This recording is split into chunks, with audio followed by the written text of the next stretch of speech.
আসসালামু আলাইকুম বন্ধুরা। অনেকেই বলতেছেন স্পেনে নাকি আমরা যে লামিনী আমার একজন ফুটবলার নামে তাকে চিনি, তো তার দেশে নাকি স্পেনে 500 বছর ধরে আজান দেওয়া হয়নি।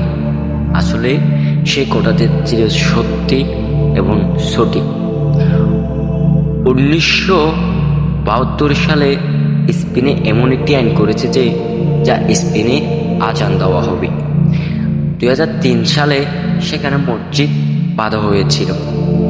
আর বর্তমান স্পেনে মসজিদ রয়েছে ছোট বড় মিলিয়ে, ইবাদতখানা রয়েছে 2000টি, আর মুসলিম সংখ্যা রয়েছে 25,02,500টি।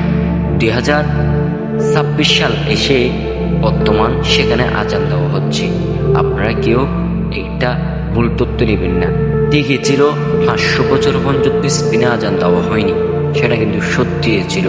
আর আপনারা যদি বিস্তারিত এখান থেকে না জেনে থাকেন, তাহলে আপনারা ছোট্ট করে একটি কষ্ট করে এআইতে চলে গিয়ে জিজ্ঞাসা করে দেখতে পারেন, অথবা গুগলে সার্চ করে দেখতে পারেন। সবাইকে ভিডিওটা দেখার জন্য অসংখ্য ধন্যবাদ।